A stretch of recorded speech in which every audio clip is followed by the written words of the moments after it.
Salam uşaqlar, axşamınız xeyir. Mən indi sizə izah eləyəcəm Review tabını. Review tabında görək nə edə bilirik, hansı əməliyyatları icra edə bilirik bizə təqdim olunan sənəddə. Belə bir fayl yaratmışam. Burada deməli spelling grammar əmridir Review tabındakı. Birinci əmrlər qrupundan danışım daha doğrusu. Profing əmrlər qrupudur. Profing əmrlər qrupu içərisində 3 dənə əmr var ki, hansı ki birinci spelling grammar əmridir. Klaviatura qısa yolu Shift 7 əmridir. Məsələn, mən deyirdim ki, mənim sözüm nə qədər düz olsa da, Word mənə deyirdi ki, səndəki hər hansı bir orfoqrammatik səhvlər var. Məsələn, belə bir qeyd etmişəm. Məsələn, yenə salam yazaq, bir-iki yer o qırmızılar gəlsin. Söz düzdür. Sözdə heç bir problem yoxdur. Amma deyir ki, yenə də səhvlik var da, dili fərqlidir. Mətni sən yazırsan, mətnin Azərbaycan dilində, proqramın İngilis dilində, bu kimi qarışıqlıqlar var. Hansı ki biz deyirdik ki, seçirdik həmin hissəni. Bütün mətndə varsa bütün mətni seçə bilərsiniz. Alt menüsuna dedik, gəldik bu dil hissəsində. Seçdiyimiz hissəni Azərbaycan latın edib, gəlib təsdiq edirdik. Biz bu qaydanı bilirdik. Və bizim əmrlər içərisindəki spelling grammar əmri, orfoqrafik, orfoepik qrammatikanın yoxlanılması əmridir ki, bizə həmin bu mətndəki qırmızılıqları gətirib bizə təqdim edir. Bu salamı bir neçə yerə də artıraq. Üstünə bir dəfə klikləyəndə mənim sənədimin sağ tərəfində belə bir pəncərəni açır və mətndəki məsələn, mən bir-bir də onu deyə bilərəm. Bax, salam deyirəm. Baxın, məsələn, gəlib salamı seçmişəmsə mən, salamın üstündə kursoru yerləşdirmişəm. Güya ki, həmin bu İngilis dilinin içərisindəki salama oxşar sözləri mənə deyir ki, bəlkə sən bunu belə yazmaq istəyirdin, bu formada yazmaq istəyirdin, bu formada yazmısan. Məsələn, change deyib dəyişdirə bilərsiniz. Məsələn, bu sözlə bu sözü dəyişdirmək seçdik. Change deyəcəm.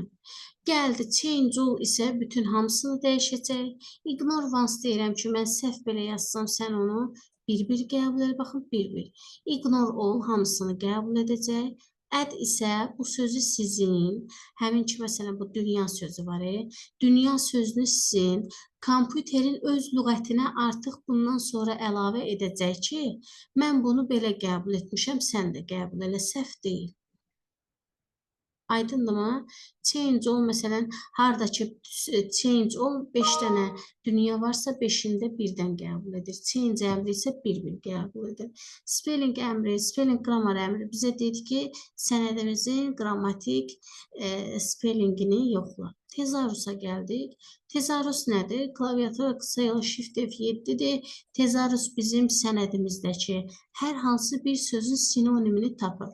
Məsələn, burada remember sözünü, bu bəzən Azərbaycan dilində tapmaya bilir, İngilis dilində də tapmaya bilir. Elə olur ki, tapmır. Yəni, ya sinonimi yoxdur, ya da ki, indi tapmır da özü. Yəni, onu daha dəqiq görmək üçün söz seçmək lazımdır. Sözü seçdim, tezarus deyirəm. Açılan pəncərədən tezarusu, həmin bu seçdiyim sözün sinonimləri odur ki, deyiliş, yazılış müxtəlif, mənaları isə fərqli olan. Deyiliş, yazılış müxtəlif, mənaları isə eyni olan sözlərə. Məsələn, burada istədiyimi götürüb sadəcə sinoniminə baxa bilərəm. Buradan dildə dəyişə bilərsiniz. Buradan istədiyiniz sözün sinonimini də yaza bilərsiniz. Gəldik word count əmrinə. Word count əmri bizim hal-hazırki sənədin statistikası deməkdir.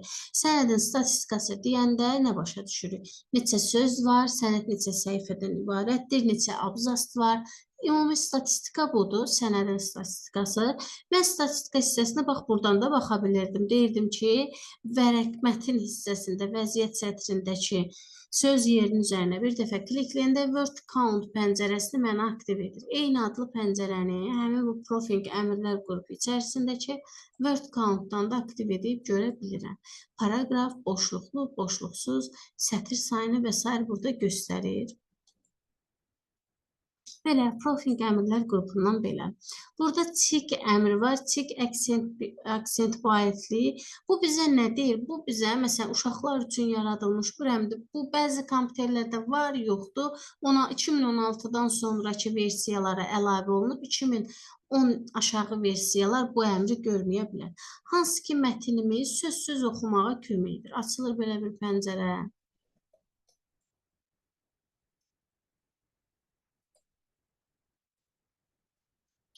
Niyə oxumadı?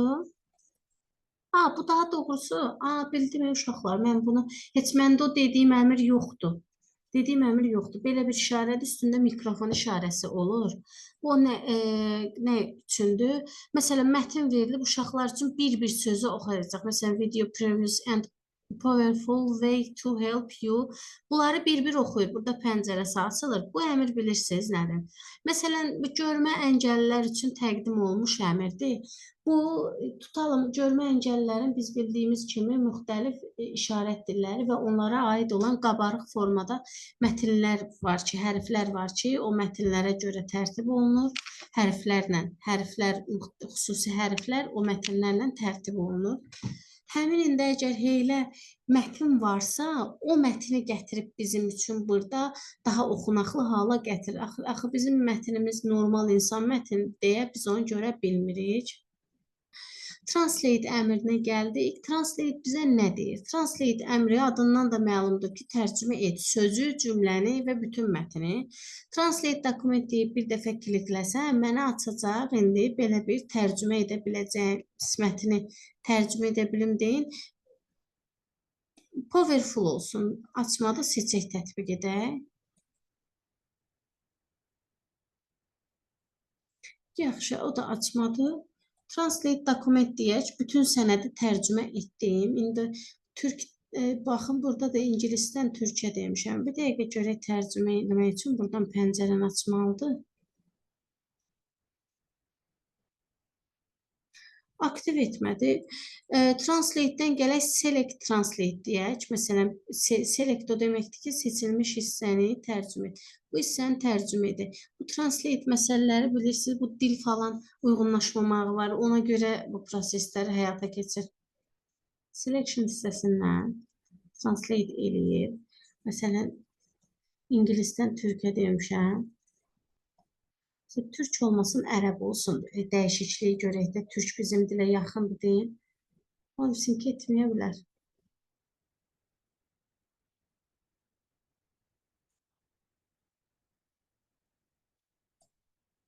Məsələn, seçilmiş hissəni deyək ki, ərəbə tərcümə et.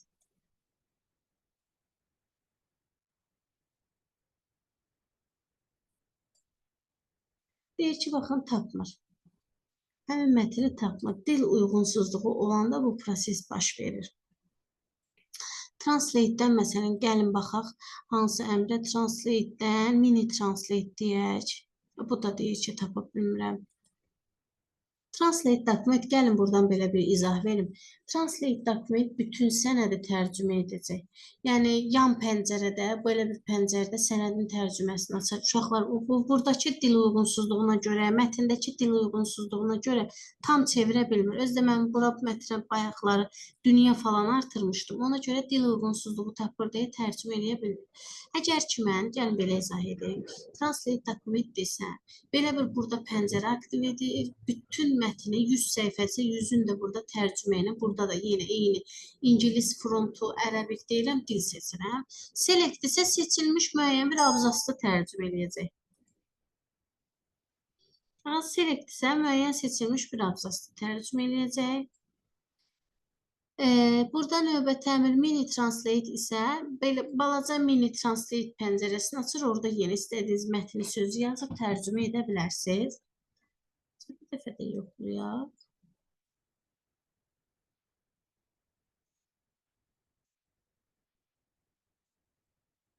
Ümumiyyətlə bütün mətni translate eləm. Seçilmiş hissəni deyirəm. Burada baxın, mətni, həmin bizim olan mətnimizdir. Davam eləsək, o abzasda tam görə bilərəm. Məsələn, buradan deyirəm ki, türkə, deyir ki, dili tam dəqiq tapa bilmirəm, elə deyir. Language isə bilirsiniz language nədir? Bu language kompüterdəki Word-ün dilini dəyişmək üçündür. Məsələn, rusca ingilis, ingiliscə rus. Bunun üçün dil paketi, mənim kompüterimdə dil paketi yoxdur. Həm də ki, heç göstərə də bilmərəm. Çünki çevrilmiş olacaq rus dilinə. Və bizə gəlsə ki, language nədir? Deyirik ki, kompüterimizdəki ofis proqramlarının dilini dəyişmək üçün istifadə olunur. Gəldik comments əmrlər qrupuna. Comments əmrlər qrupunu biz insertdə də keçirdik. Mini comments artıq məlumdur ki, sənədə comment əlavə edir. Artıq bilirsiniz comment nədir? Mətnə verilmiş şərhin əlavə olunması. Məsələn, Instagramda postların altına yazırlar öz şərhlərini, öz kommentlərini. Bax, eyni prosesdə sənə də komment verəcək. Bunun üçün, məsələn, mən gəlmişəm, bu abzasda mənim fikrimi bildirməyini, qarşı tərəf gətirib ki, fikrini bildir. Deyirəm ki, new kommentdən açıram, yazıram ki, bu tamamilə yaxşı fikirdir və s. Əlavə edirəm. Gəldim, keçdim növbəti mətnə. Mətin növbəti hissəsində yenə açdım. O kişi deyir, bu necədir? Yazdım, qeyd etdim öz fikrimi. Yenə gəldim. Məsələn, bu sözə komment əlavə etmək lazımsa, deyirəm ki, yaxşıdır. Delete comment, baxın, delete comment sənətdəki bütün kommentləri siləcək. Show comment əmri bu həmişə pasiv olur. Çünki elə əmrin özü aktivdir. Show comment, kommenti göstər deyir mənə. Göstərir. Previous next əvvəlki və sonraki kommentlərə keçidi təmin edir. Show comments isə bizim kommentimizi sənətdəki göstərir. Hal-hazırda elə həmin rejim aktivdir. Göstərir. Komment görürsünüzmü yan tərəfdə? Kommentini bizə aktiv edib göstərəcək. Burada mən deməli burada əmri aktivdir ki, all markup əmri aktivdir ki, kommenti göstərdi qaydacama. Görürsünüzmü, show aktiv oldu. Show əmri aktiv oldu. Məsələn, gəlsəm burada show comment desəm, mənim üçün aktiv eləmiş olacaq. Show'un üstünə vursam, kommentlər bağlayacaq. Komment olan mətndə kənarında, baxın bu formada, fikir baloncuğu kimi özünü göstərir. Üstündən klik də vurub, həmin sizə lazım olan kommenti aça bilərsiniz.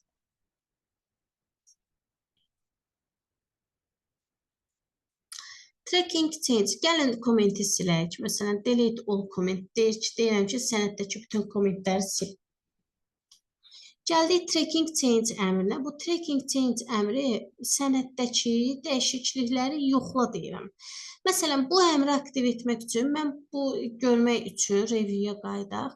Bu əmri aktiv edirəm. Məsələn, tutalım, siz yol gedirsiniz, bir şəxs sizi izləyir.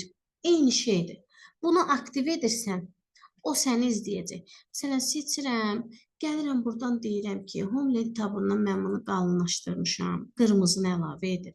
Dəyişiklik olunan hissəni göstərir. Bir sözə də əlavə etsəm, orada onu göstərmiş olacaq. Məsələn, seçirəm, bunu silirəm. Silmişəm artıq. Məsələn, seçirəm, buradan buna effekt verirəm. Artıq sənətdə o prosesləri adı ilə yaddaşa verdi. Review'ya gələcəm, gələndən sonra məsələn, tracking change əmrini bağlayacam. Bax, görürsünüzmü? Bağlayanda mənim sənədimdəki dəyişikliyi göstərir. Burada məsələn, gələk görək alt menüsü bizə nəyi təqdim edir? Simple, sadə formada olunmuş dəyişikliyi sənətdə göstər. Hal-hazırda sadə formadadır. Məsələn, burada all desə, bütün hamısını olunmuş dəyişikliyi, məsələn, deyir ki, underline, formatdan underline eləmsən. Format eləyib, məsələn, text outline, verdiyi effektin adıdır. Məsələn, burada mətin silmişdim mən, yadınıza düşürsə. Yuxarı baxaq, underline, bold, sildiyim mətini bu formada göstərir. Bax, üstündən qırmızı xətt çəkib, yəni o mətin silinir. Növdür də, bir növünü. No markup o deməkdir ki, olunmuş dəyişikliyi özündə saxlayır, amma bu kənarındakı bu işarəni və bu işarəni sənəddən götürür. Amma ki, olunmuş dəyişiklik qaralmadır, altdan xətti sənəddə qalır. Orijinal isə sənədimizi orijinal formatına çevirir. Show markup yenə sənəddəki, məsələn, komment əlavə edirəmsə göstər, silirəmsə göstər, formatlama vermişəmsə göstər bu əmridir. Review, preview isə daha doğrusu sənədimizdəki olmuş dəyişiklikləri iki pəncərə formatında, məsələn, horizontal və diagonal formada göstərir. Horizontal gördünüz, horizontal formadadır. Diagonal isə yuxarıdan aşağı, horizontal isə üfüqidir. Məsələn, sənədimizdə olmuş dəyişiklik deyir ki, formatda underline bu kimi dəyişiklikləri göstərir. Bizim üçün tracking change əmri dedik, sənəddəki olmuş dəyişiklikləri göstərir. Redaktə prosesləri də budur. Hamısını saxlayır. Məsələn, hamısını göstərir. Sadə formada göstərir. Sənəddə ümumiyyətlə heç o olunmuş dəyişikliyi göstərmir. Accept isə əvvəlki və sonraki ilə keçidi təmin edir və əgər onu qəbul etmək istəyirəmsə, bunlardır. Previous next əvvəlki və sonraki olmuş dəyişikliklərə keçid təmin edir. Məsələn, mən deyirəm əvvəlkinə get, sonrakına get, formada keçid təmin edir. Accept reset əmri var burada. Deməli, bu bizə nədir? Accept deyir ki, gəlib. Məsələn, mən bu hal-hazırda bunu, əgər mən bu dəyişikliklə razıyamsa, deyirəm ki, accept. Mən bu dəyişikliklə razı deyiləm. Deyirəm ki, reject. Məsələn, mən bu dəyişikliklə razı deyiləm. Zət sözünün üstünə xətt çəkinməklə deyirəm ki, razıyam. Bu silinməklə razı deyiləm, deyirəm ki, xeyr. Razı deyiləm. Sənədimdə olduğu kimi saxlayırım. Belə. İnşallah başa düşmüsünüz. Dedik ki, olunmuş dəyişikliyi yoxlayır. Sənəddəki əvvəlkinə gedir, sonrakına gedir, göstərir, qısa formada göstərir. Compare-ə gəldik. Compare nədir? Bu da yenə bir növ sənədin müqayisəsi deməkdir. Bu əmri aktiv edirəm.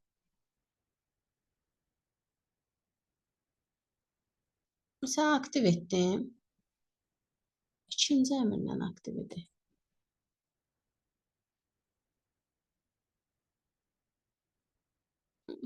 Aha, burada deməli compare-dan show documents bir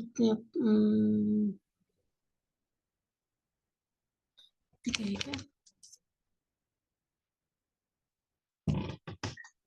Bunun üzərində mən bayaqları compare əmrini icra eləmişəm, ona görə bunu göstərə bilmirəm.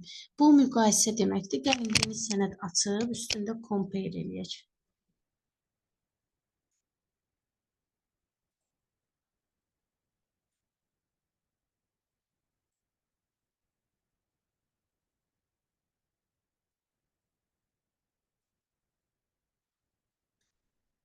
Məsələn, mətin əlavə edək yenə.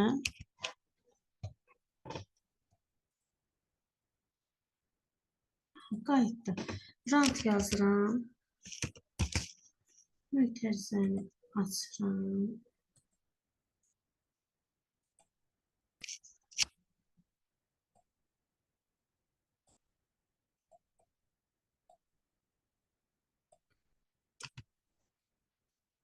Compare sənədin müqayisəsi deməkdir. İki sənəd arasındakı müqayisəni təmin edəcək bizə. Məsələn, compare burada review'dan, mən gəlib compare'dan, compare deyirəm. Yenə aktiv edirəm. Bayaqki sənəddədir. Bayaqki sənəddə göstərmişəm deyə mən bu dəyişikliyi. Bu da olar ki, mən dərsdə sizə göstərərəm. Compare əmrini yadıma salarsınız. Dərsdə mən sizə bunu izah eləyərəm. Əvvəlki sənədlərdə mən onu tətbiq edib icra eləmişəm deyə göstərə bilmirəm. Belə, review'dan da bura qədər compare qalsın, mən sizə göstərəcəm.